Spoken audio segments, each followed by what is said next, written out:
Saudações, amigos, alunos da Unidade Lafayette da Escola SEB.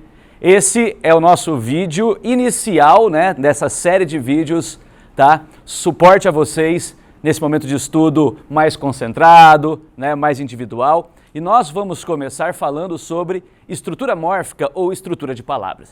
O que quer dizer isso? Basicamente, quer dizer que as palavras, elas são formadas por partes menores. E talvez você diga para mim, claro, as palavras são formadas por letras, as palavras são formadas por sílabas, tudo isso você já sabe. O que importa para nós, tá? Para nós o que importa é a divisão em morfemas. Por isso que o nome da aula é estrutura mórfica. O que significa isso? Então, a gente vai começar pegando uma palavrinha de exemplo. Vamos dar uma olhada nela? Olha aqui, ó, a gente tem a palavra monossílabas. Se eu pergunto para você, mesmo que você nunca tivesse visto essa palavra na vida, o que são palavras monossílabas? Você vai dizer para mim, são palavras que têm uma sílaba. Então eu vou te perguntar assim, mas como que você sabe isso? Como que você sabe que monossílabas são palavras que têm uma sílaba? O que você vai dizer? Ah, porque mono quer dizer uma e sílaba é sílaba. Eu falo, beleza. Então você já está percebendo que as palavras possuem partes menores que te dão algum tipo de informação, beleza? E aí eu te desafio a perceber que há mais partes nessa palavra que também estão te dando alguma informação. Quer saber? Vamos lá, ó. Ela é masculina ou feminina? Você vai me dizer, é claro que é feminino por causa daquele A ali no final. E eu te pergunto se é singular e plural, e você vai me dizer, é claro que é plural. Então, na verdade, o que a gente pode perceber é que essa palavra possui 4 itens que estão trazendo para a gente algum tipo de informação.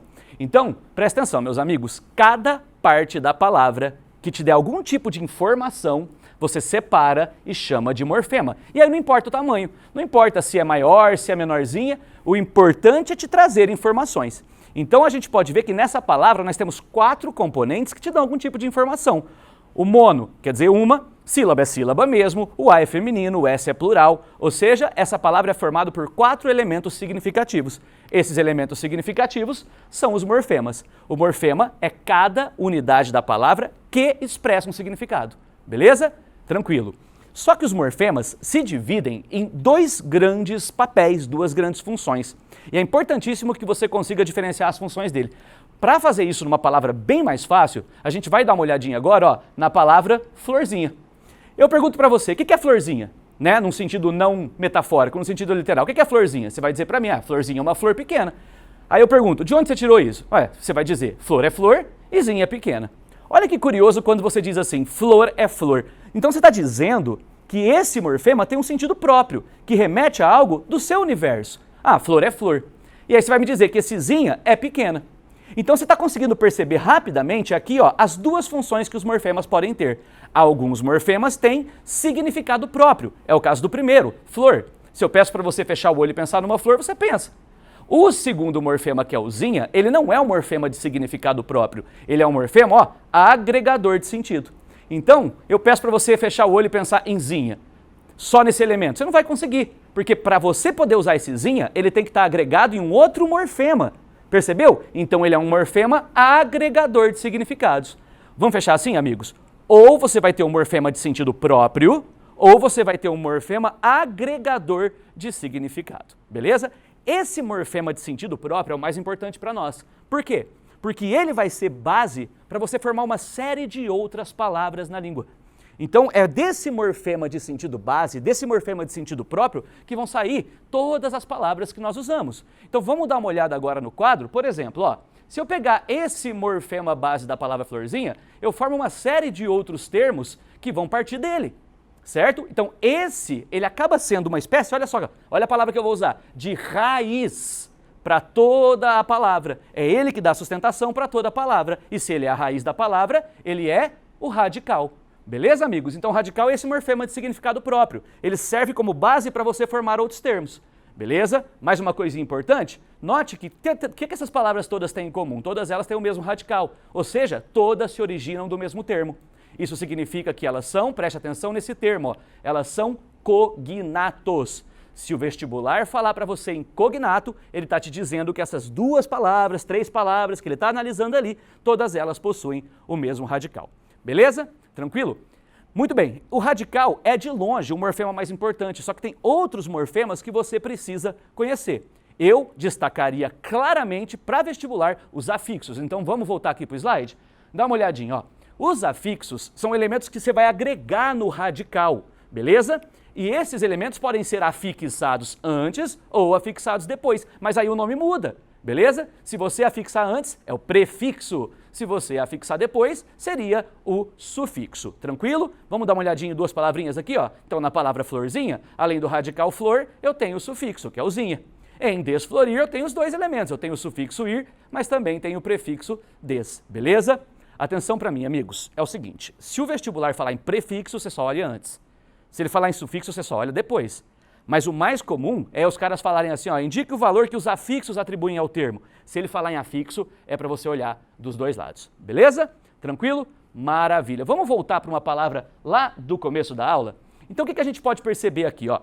Sílaba é o elemento base. Sílaba é sílaba. E é ele que vai formar sílaba, silábico, silabicamente, monossílaba, dissílaba, silabado. Então ele é o elemento base, ele é o radical. Sendo assim, mono seria o prefixo. Tranquilo? Maravilha. É natural que nessa hora você esteja olhando para as duas palavrinhas que estão aqui no final e pensando assim, né? Bom, se elas estão depois do radical, elas vão ser sufixos. Mas cuidado, amigos.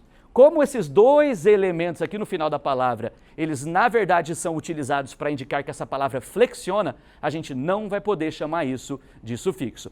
Volta para mim. Ó, presta atenção. Se o elemento ali no final da palavra é utilizado para indicar que ela flexiona, tipo masculino e feminino, ou singular e plural, você não chama de sufixo. Nesse caso, o nome é, preste atenção, desinência. Então, ó, mudou, marcou mudança de flexão, gênero, número, desinência. Então, o que nós temos ali, ó, é uma desinência de gênero no A e uma desinência de número no S. Beleza? Amigos, vamos prestar atenção? Substantivos têm desinência de gênero e número, né? Menino, menina, meninos, meninas. O numeral também, primeiro, primeira, primeiros, primeiras. O mesmo vale para adjetivos, belo, bela, belos e belas. Até para artigo, uma, uns e umas, beleza? Então tem uma série de elementos que utilizam, beleza? Que utilizam, inclusive pronomes, ó, que podem utilizar desinências. Nosso, nossa, nossos e nossas, para gênero e para número. Agora, cuidado, se for verbo, as desinências indicam outras coisas. Então você vai focar agora no slide e a gente vai analisar um verbo. Pega o verbo aqui, ó, se cantássemos. É claro que o começo ali indica a base, né? É o radical. Porém, além do radical, nós temos mais dois elementos que a gente pode destacar aqui no final da palavra. O SSE e o MOS são as desinências do verbo, mas você não vai dizer que são desinências de gênero e número porque eles têm outras funções. Legal? Que funções eles têm? Vamos pensar? O SSE, toda vez que aparecer, vai indicar que essa palavra, preste atenção, se encontra no pretérito imperfeito do subjuntivo. Amores, pretérito é tempo, subjuntivo é modo. Toda vez que um verbo apresenta o SSE, ele está nesse tempo e nesse modo. Então, o SSE me indica o tempo e o modo do verbo. Então, a gente vai dizer que essa é a desinência de modo e tempo ou desinência modo temporal. Se eu perguntasse para você quem que é o sujeito dessa frase, você automaticamente vai dizer nós, né? Se nós cantássemos. Perfeito. Aí eu te pergunto, de onde você tirou esse nós? Você vai dizer que é desse MOS aqui no final. Então, esse MOS te dá informações. Ele te diz qual é a pessoa, primeira, e o número, plural, primeira do plural, nós. Se ele te indica a pessoa e o número, nós estamos falando de uma desinência de pessoa e número, ou desinência número pessoal. Legal? Então, gente, atenção, de novo, hein? Artigo, adjetivo, substantivo, numeral e pronome. Desinências de gênero e de número. Verbos, desinência modo temporal e desinência número pessoal. Professor, e o advérbio? Amigo, lembra das aulas? Advérbio é uma palavra invariável. Então olha que legal, o advérbio tecnicamente não teria desinências. Beleza? Vamos fechar isso aí? Vamos para o slide. Palavras são formadas por unidades significativas menores, que são os morfemas. Então, os morfemas têm como principal deles o radical, que é o morfema de sentido próprio e base para você formar novos termos. O que mais? Palavras que têm o mesmo radical significam que têm a mesma origem. Esses são os cognatos. E, por fim, os demais morfemas são morfemas modificadores do radical, prefixos, sufixos e desinências. Legal? Esse é um resuminho do módulo. A gente pode, então, dar uma olhada num bom exercício sobre o assunto. Vamos ver essa questão aqui, ó, da segunda fase da Unicamp, legal? Leia os seguintes artigos do capítulo 8 do novo Código Civil. É nulo o casamento contraído pelo enfermo mental sem o necessário discernimento para os atos da vida civil. 2. Por infringência de impedimento. É anulável o casamento de quem não completou a idade mínima para casar, ou por incompetência da autoridade celebrante. Então, o que você percebeu ali? A Unicamp pegou dois artigos ali do Código Civil que trazem sutis diferenças no início, né? É nulo o casamento X, é anulável o casamento Y, e é óbvio que essa pequena diferença vai ser colocada em questão. Vamos dar uma olhadinha então, ó, no que eles dizem na letra A, que eles perguntam na letra A. Os enunciados que introduzem os artigos têm sentido diferente. Explique essa diferença comparando do ponto de vista morfológico, a ideia de morfema aí, ó, as palavras nulo e anulável. Volta aqui para mim, meu amigo. O que você tem que perceber? Nulo é a palavra primitiva, ou seja, ela é só o radical. O que significa uma coisa nula? É uma coisa sem valor. Então, quando o artigo diz que o casamento é nulo, quer dizer que naquelas condições o casamento sequer vale.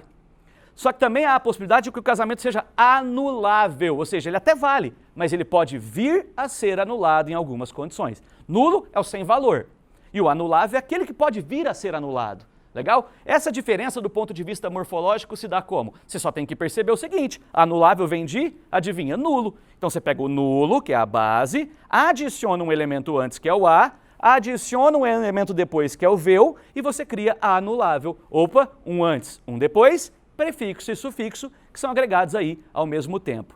Só uma dica, quando você agrega ao mesmo tempo o prefixo e o sufixo, tem um nome para isso, é parassíntese, mas esse é o assunto da próxima aula. Tranquilo? Então o que você tem aqui? Ó? Você tem um prefixo e um sufixo agregados ao mesmo tempo na palavra. Então você tem, além do radical, prefixo e sufixo, e essa é a diferença. Nulo, só radical, anulável, prefixo e sufixo adicionados a esse elemento. Pega tudo isso que a gente viu, a parte semântica e a parte de morfologia junto e monta a resposta. Vamos ler? O adjetivo nulo é uma palavra primitiva, somente radical, a qual significa que nas condições apresentadas no artigo 1548, o casamento perde automaticamente a validade. Já o adjetivo anulável forma-se por adição simultânea de prefixo e sufixo ao termo nulo, indicando que, nas condições expostas no artigo 1550, o casamento é passível de anulação, embora não o seja automaticamente. Legal? Amigos, a segunda questão também vai em palavrinhas que estão ali, ó, naqueles artigos. E também envolve o processo de formação delas. Então vamos dar uma olhadinha agora no item B dessa questão brilhante que a Unicamp trouxe pra gente. Infringência vem de infringir mais ência. Rapidinho, você viu que ele já te mostrou o processo de formação dessa? Ele te deu a base, infringir, e o ência que vem depois. Então ele está dizendo para você que essa palavra é formada pelo radical, no qual você adiciona ali, ó, um sufixo. Então é só isso, ela só tem um sufixo, beleza? Compare o processo de formação dessa palavra com o de incompetência, indicando eventuais diferenças e semelhanças. Fica comigo. Incompetência é até mais parte do seu dia a dia. O que você tem que entender? Que incompetência seria a falta de competência. Então, o in é um prefixo. Opa, já vimos uma diferença. Infringência não tem prefixo, incompetência tem. Agora, qual que seria então a semelhança? Óbvio, incompetência é o contrário da competência. E competência é formado como? Competir mais ência. Olha a semelhança com o primeiro cara. Os dois partem de um verbo e acrescentam o sufixo ência. Só que incompetência também tem um prefixo. Semelhança, ambos têm sufixos. Diferença, só o segundo tem prefixo. Ó que fantástico. Junta tudo isso e monta a resposta. Vamos ler? Conforme o enunciado apresenta, o termo infringência é formado pela adição de um sufixo, ência, de modo idêntico ao que acontece com o termo incompetência. Este último, no entanto, recebe também a adição de um prefixo, o in, diferentemente do primeiro termo analisado. Beleza? Amigos, eu espero que vocês tenham gostado, eu espero que vocês tenham compreendido o fenômeno. Temos aqui para vocês uma pequena lista e em breve também, tá? Nos devidos elementos aí que a escola vai indicar para que vocês baixem os arquivos, nós também vamos montar uma lista mais ampla de exercícios abertos aos moldes desse da Unicamp para complementar os seus estudos, beleza? Fique atento que vocês serão avisados. Por enquanto, assista o vídeo e a tarefa mínima dos propostos. Um grande abraço e diga um tchau para o José.